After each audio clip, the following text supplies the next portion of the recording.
Aloha all. This is Samana with Unconventional Insights. This is my podcast number 43. I'm calling this Adapting to What Is. It's May 7th, my brother's birthday. Happy birthday, Sam.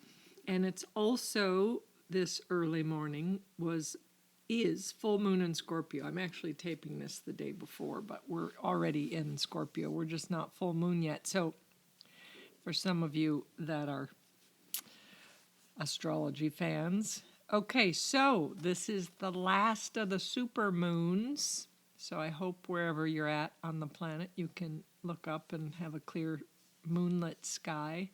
And the supermoon means that it appears closer to the planet, so quite beautiful. Now, Scorpio, I love Scorpio.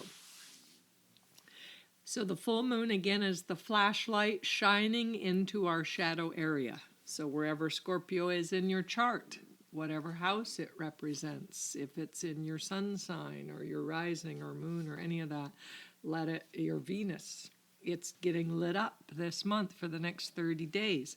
So Scorpio overall represents sex, death, and transformation. How about with this pandemic globally? That sounds very Scorpion-like to me because all of those issues are coming up. People that are in isolation, either alone or with a partner, sex is an issue, not having it, being tired of the person you're with, having a lot of it, whatever's going on, those are issues with our sexuality. Death, there is actual death all around us. And there is, with that death, physical and emotional, spiritual, mental, the potential for transformation. So I want to focus more on the internal, the transformative aspect of Scorpio. That goes from the serpent and the dirt up into its highest form of the phoenix, that it soars above and it sees all, and it's all-encompassing wisdom. So in Scorpio, I have a lot of it in my chart, so I understand it. And when I was younger, I got the worst of it, which could have to do with possessiveness and jealousy and addictions and all those kind of darker hidden shadow parts. And the higher parts is the insight and the purity of body, the cleansing of the body and mind, the meditative aspect, all of those things. But looking at yourself, if we're adapting to what is, the skills we need is to be as present and aware and awake as we can be. So the question posed with the Scorpio moon is, what part of you is ready to die so that a new part can emerge and strengthen? So you could ask, what habit or pattern or belief, what mechanism? So I'm going to talk a lot about mechanisms in this podcast today, which I've mentioned them in other podcasts, because when I do my counseling, that's a big thing that we do is we try to see what the false self is, what mechanism is in play, and to try to peel that away, to find safety, to find acceptance in this now, in what's happening now, so that the authentic person can emerge.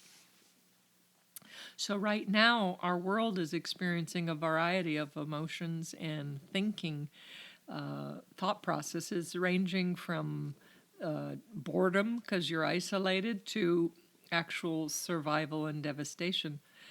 So what we have previously known is no longer and will no longer be. So we're dealing with sickness, with poverty, with death, either people we know that are close to us or just our community of brothers and sisters on the planet. Our brains create these mechanisms. The mechanisms help us to adapt and cope with our current life's experiences. So again, the brain moves in when the system is weak, and it will strengthen it by creating a device, a false persona, a false way of being or handling, adapting, so that the inner vulnerable self can be protected. However, some mechanisms were created back in our childhood. Maybe we had past wounds and abuse, and the external circumstances in our life as adults have long since changed. Yet, the mechanism is still in place. When that mechanism is in place, it's preventing the birth of our authentic self in that area to have the ability to move in and show up and emerge. So, when in times of stress, we utilize tools to get through these hard spaces. So, I've been in Austin. In June will be 5 years. But when I left Maui, I had my business of 20 plus years. I lived on Maui 30 plus years. The ending and closure and demise of that whole identity was one of the most significant deaths of my life. And at that time, I was under so much emotional stress. I ended up in the ER. I thought I was having a heart attack. And it wasn't a heart attack. It was actually an anxiety attack. And I needed more emotional support than usual. So, of my Cavalier King Charles dogs, my smallest one, Sabai, became literally my emotional support animal. She started sleeping in the bed with me because I couldn't sleep at night because I'd wake up with these panicked thoughts that everything I know is collapsing and ending and over and I'm powerless.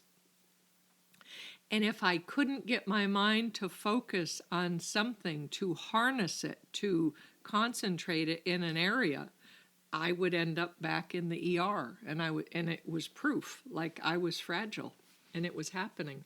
So petting Sabai would help. I would turn on my TV and kind of focus on whatever was on TV so that I could prevent my thoughts from taking me over.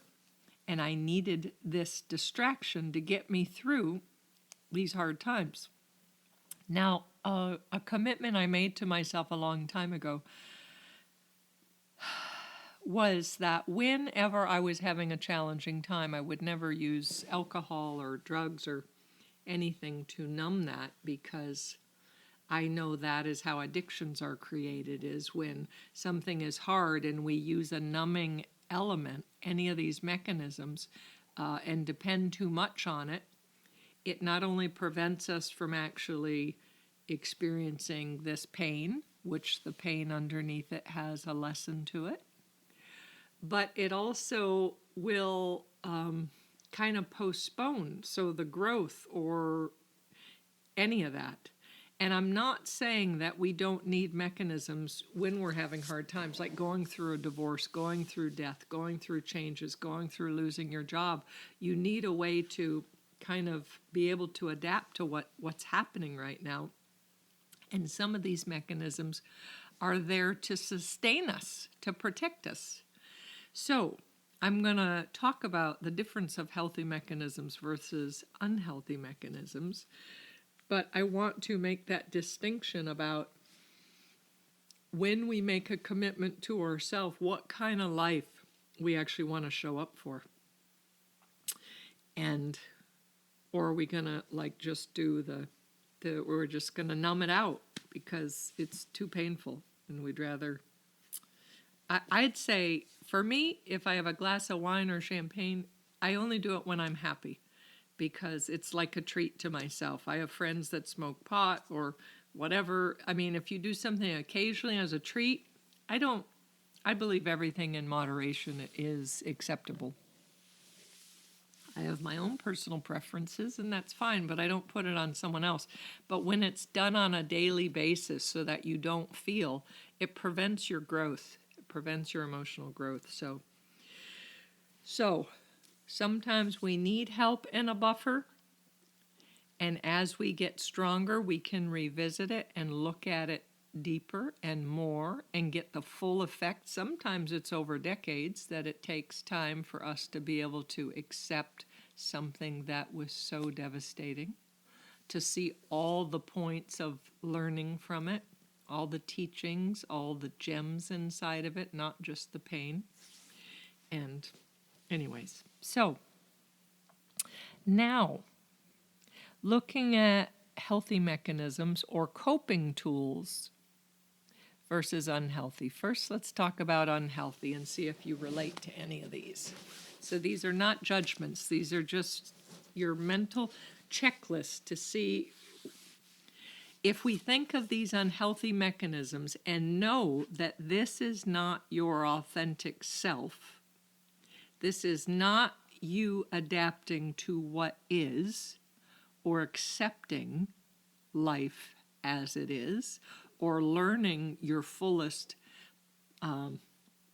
utilizing your fullest potential to grow and evolve. So these unhealthy mechanisms, we isolate, alcohol, drugs, and that's prescription or otherwise, smoking. Now, smoking is used often for grief, and that could be smoking cigarettes, smoking pot. People with porn issues or excessive masturbation, excessive sex. Like there are people that every time they're insecure in relationships or they don't want to feel something because it actually creates creates the endorphins so that you are numb to pain. So people become obsessive masturbators, or they have to have sex all the time. That's a mechanism. People that overeat.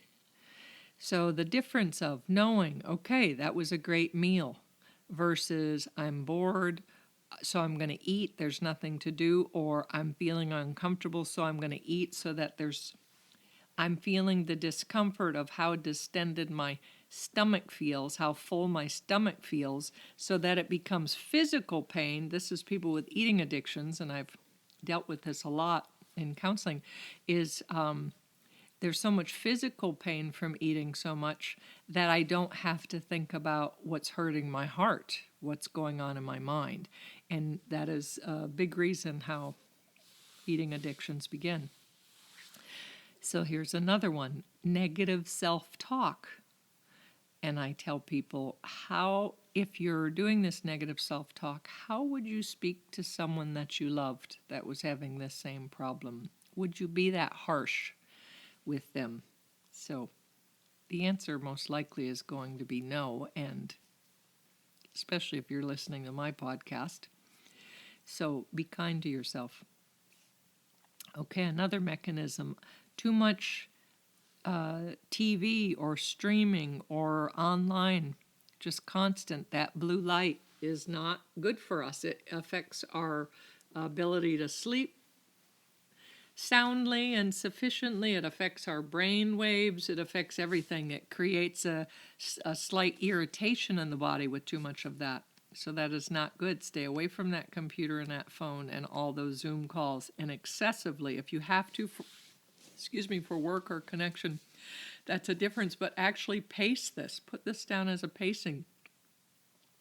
Another mechanism, people that are constantly busy. They just stay busy. Appointment, this. Even in these times of this great pause, there is still all this busyness. And what's happening is the question is asking yourself, am I busy because I'm filled with passion and motivation and creativity?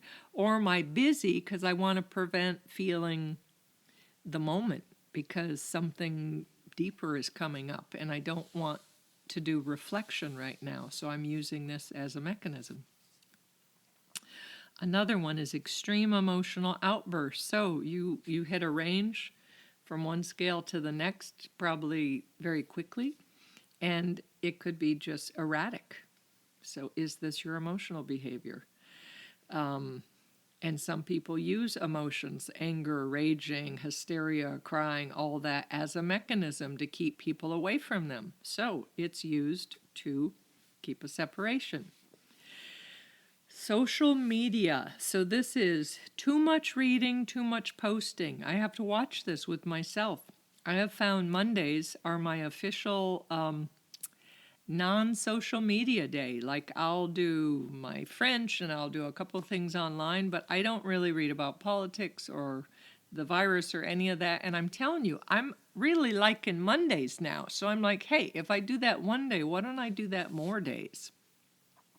And then excessive posting. Like, do our friends want to see all this? And is it inspiring stuff or is it a downer? Are we educating? And what's the line? Like, keep finding that balance of what's the line. So, and is it only excessive negative content, or can we, like, enrich people's lives? Can we inspire people? Can we, like, educate them? There are things that we have to know. This is a political year. There's so much lies out there. This is just, it's very challenging. Anyways, we do have to stay informed, but it's finding that balance where it doesn't take us over and it doesn't drive all of our friends and family crazy because it's all we talk about. Another mechanism is speaking toxically. So how many of us know this? So where people are argumentative all the time, or all they bring up is the doom and gloom, and they're always pointing out what doesn't work or what wasn't said. So they're constantly in a very narrow view or perspective. Blessings to them. It must be very painful. Okay, staying stagnant. Physically, no movement or exercise other than walking around and doing your life of distraction. So no movement, no like intentional stretching or yoga or qigong or tai chi or any of those things. Okay, staying in your head, spinning loops of thoughts. So it's just that same loop of we're never going to get through this. This is going to get worse, and it could be crazy making. Another unhealthy mechanism is excessive talking. You just nonstop talking, and you're unable to listen to others or see others' view. So let's turn this to the positive or healthy coping mechanisms to help us adapt to what is. Connection. Either if we're doing it on Zoom or phone calls or in person, that is a very healthy way of coping with changes and what's going on. Exercise of any kind, anything intentional, even if it's brisk walking, taking your dog for a walk, going for a walk in the park, being in nature, sitting outside, looking out a window if you're in an apartment or a city. Anywhere, find a tree, find the blue sky, hopefully, find something, listen to the birds. Cuddling is a very healthy mechanism if it's with your partner or your child or your friend or family member or a pet. Your dog, cat, bunny, bird, whatever, fish. Cuddling is a beautiful thing. Okay, journaling. This is very healthy. Everyone who listens to me knows I'm a big journaling fan. So we could do a journaling a couple different ways. Either daily, where I'm journaling my thoughts, and again, 10 minutes is sufficient. Or if I'm noticing I'm on the edge of negative thinking, I may, where it becomes emotional and I get a little spun out, I may want to do journaling with call it a fact check list. Meaning, find out what is logical, what is real, what is happening versus lies versus exaggeration versus I'm just working myself up and there's no reason for it. I mean, this is real stuff with this virus. Like, how close is it coming to you? Will it affect you and your family and friends? Or when will it affect you? And will it be till death? Will it be just you're sick for a couple of days? Like, what is the extent this is affecting us? And this isn't leaving people for a long time. They're talking about having a virus, having a vaccine, I suspect to have a actually effective one, I believe in science. It's not going to be happening for, who knows? I don't know how long, but again, blessings to all of us. Let's hope this happens. Okay, another healthy mechanism is talking it out with a trusted person that you care about to either give you feedback or just hold space and say, can you listen to me? Another self-talk is to ask yourself, is this true or is this helpful? So that's a little bit like fact-checking, where you're checking in to really help maintain excessive anxiety, where is this helping me by doing these thought processes, or is this helpful at this time? Those are good check-ins. Creativity of any kind, again, dancing, singing, painting, writing, all of those are healthy mechanisms. Coping skills, sports, movement, yoga, weights, tennis, golf, all of those, very healthy. TV and movies, when you're doing it to supplement time, to do something for entertainment, like something funny, something inspirational, as opposed to horror movies and reality shows that are just tearing people apart, like Jerry Springer in the day, and just like, how about like using it for the original, why the movie industry began, for our entertainment, for something inspiring and grand and all of that. That's what I so love movies. Anyways, passion projects that will help others, that will help fulfill your goals, your purpose, that will help the community or your family or the world. Deep breathing throughout the day, to be conscious of the moments you're breathing in, breathing out. That cleansing breath is very, very important. Now this coping tool I'm going to cop to because it's one of mine. So games on your phone. I tend to be a words with friends. I do it often. I do it to help pass time. I do it when I don't have anything else that I need to be doing. I do it when I'm watching some mindless thing on TV because it doesn't need my full attention. But when I find that I am on my phone constantly doing it, I see that I need to check in with that. If I'm doing phone games or video games, instead of moving myself forward, instead of advancing, what do I really want to do? Back to that question in the beginning, what part of me needs to die so that what part could emerge? Like, what part am I not bringing out or utilizing that I really want to cultivate in myself? That if I were to have this ideal life, even with so many uncertain circumstances happening on the planet, like, what do I need to cultivate more in myself? So this is how we're checking in when we're looking at these mechanisms, these behaviors, these belief systems, to see, is it preventing like our authentic self from moving in to have this ultimate life? Anyways, so also checking in daily. So this I talk about all the time, where you wake up, you pee, you brush your teeth, whatever you do, and then you check in with yourself. How is Samana today? What is happening? Scan my body. Do I feel alert? Do I feel rested? Do I feel a little tired? Can I go easy on myself today?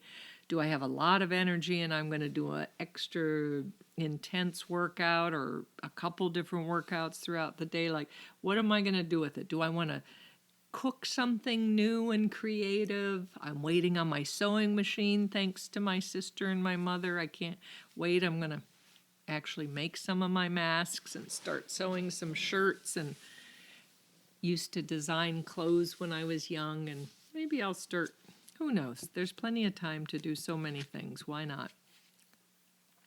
So turn our thoughts when we're finding that we're having these anxieties or life is really challenging and it's hard to adapt, then to turn your thoughts into a positive action that will make you feel better. So that's, in a sense, called redirecting your energy. So I'm noticing that I'm starting to have an anxiety attack, or I'm starting to feel overwhelmed or hopeless or something. And instead, I want to redirect my energy. So what is something I could do? I would always tell my students, jump up and down, just bounce, put on music or something and bounce for a minute, do something to move it around. Or I cleaned out my closet this week. This was a big thing for me. I'm thinking, okay, if there was one thing I've avoided, what is it? It was my closet. I realized that I had a box that I had from Maui. I actually moved to an apartment the first year in Austin and then moved to this house where I'm at now for 4 years, and I never unpacked it. It was like a treasure. I had some great wax in there from Spa Luna, 2 cans. I'm so happy because they no longer make that wax and it's heaven. I found like sandalwood powder, which is like worth the weight of gold right now. You can't even get it anymore because sandalwood's almost extinct. I was so happy, and that was basically this big box in my closet and that I threw all these piles of clothes on top of. And I found all these new clothes that aren't new. They just were hidden. And I washed everything and folded everything, and I have a whole new wardrobe. It's very exciting. So it was like shopping without spending money. So that is redirecting your energy in a positive way. And you're not going to think, oh, I want to clean out my closet, or I want to do this, but you're going to notice your energy feels stuck or uncomfortable or unpleasant or unidentifiable. I don't know how I'm feeling. That is a sense of a numbing. That's a sense of it needs direction. It needs, let's get clarity here. Let's get those neurons going in my brain. So, anyways, that's redirecting. So the other is reframing.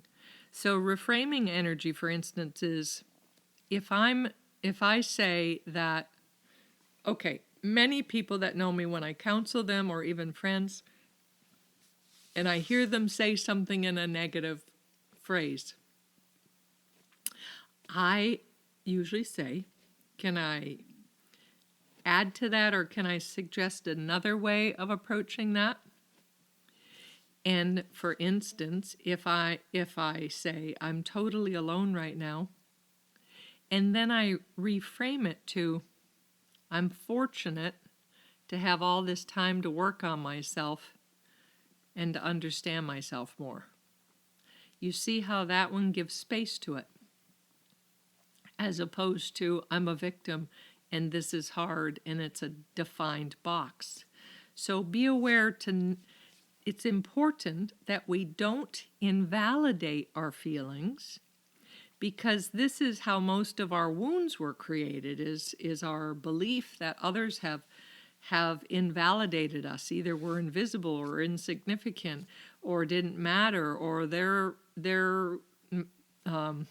needs were stronger than ours and we got like hidden or invisible or discounted. So don't do that to yourself. I want you to stay curious and know that we can alter these shifts to be in a positive frame, and just learning how to say the word. So reframing it is the ultimate awareness of our choice of words in a conversation.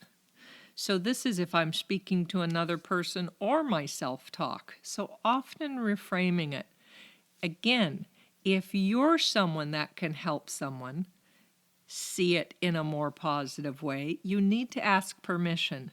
Can I suggest another way of looking at that or saying that? And another example. Someone says, I'm broke and I feel hopeless. Now that could be a very real feeling for so many people right now. And I would suggest maybe try many things are changing and I'm showing up the best I can to learn new ways to adapt. Now say both of those phrases to yourself. I'm broke and feel hopeless. And when you say that, how does that feel in your body? Like, how does it feel in your heart and your chest? For me, I right away feel that my shoulders round forward and I tend to collapse a little bit in my posture, and I feel small and it feels tight. And then when I say many things are changing and I'm showing up the best way I can to learn new ways to adapt, my shoulders are back, my heart is open, my mind is open and expansive. I'm curious, and I'm saying, I don't know everything, but I'm here. I'm adapting to what is. I've said this one before. My favorite definition of enlightenment is the ability to adapt to one's environment. Can you see the potential we all have right now to become enlightened through such tragic and unknown times? Can we see the gem, that speck, that seed amongst all this tragedy and pain and chaos and deception, and see this is the gem? This is what I'm learning, is how to adapt, how to see the difference when I'm too much in one mechanism, when I'm not being authentic, and I want to strip that falseness away. I want to peel that layer off and expose it to myself and to people I care about, raw and real, and say, this is who I am. And that feels good. And yeah, I'm getting to know myself. I hope you get to know me. That's when there's real connection. So when we're distressed and the mental tools are not working, we need to check in and just keep seeing, what do we need? What do we need to help us feel this sense of balance? So David Garrison and myself, both life coaches, we are doing our second Zoom event online next week on Saturday, May 16th from 3 to 4:40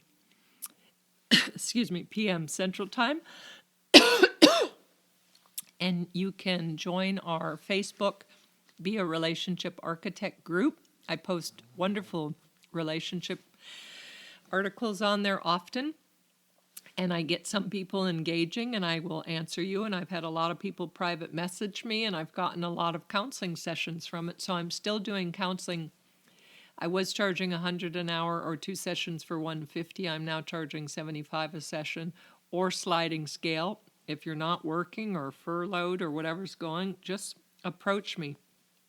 I'm here to help. I'm in a great place. I'm doing so much personal work that my whole purpose and mission in life is to be as clear and authentic as I can be. And the more work I do inside myself, I've always seen how Spirit, God, Jesus, whoever you believe it is, your higher self will bring others to you shortly after you do your own work with similar issues, that you can help them from your own experiences. So I have lots of stuff, lots of inner child stuff that I'm going to talk about next week in my podcast. So our event meeting is called Summertime Self-Love, Learning Self-Love. So my 2 specialties are self-love tools and relationships. And what do those have to do with each other? As I've said over and over, we cannot have a healthy relationship with a long-lasting partner, intimate partner, or family member, or co-workers, or roommates, or friends, until we have that harmonious, that understood relationship with ourselves. So, adapting to what is. In our life, as so much is changing by the moment, so much is impermanent, and understanding with compassion, noticing what our mechanisms are. Some mechanisms need to stay there, and some need to be thrown out. It's time to tear it up, rewrite it, because was that mechanism from a time that no longer is relevant? Like, do I see one of my mechanisms in those lists that I discussed that, yes, I created that a long time ago? And then you could start to look to see at what age do you believe you started that mechanism? And if you could look under that layer and ask, what was the pain or tragedy or the loss that was happening, the need that wasn't met, that you needed that false persona just to survive, just to adapt? And those questions will get you somewhere. So join us. We're charging $0 to $10 donations for our Zoom event, and you need to register to get a link, and I'd love to see you and all of my Hawaii people, and many blessings to everyone, and happy Mother's Day to all of those mothers out there, and enjoy the full moon and all the howling, and many mahalos. Aloha.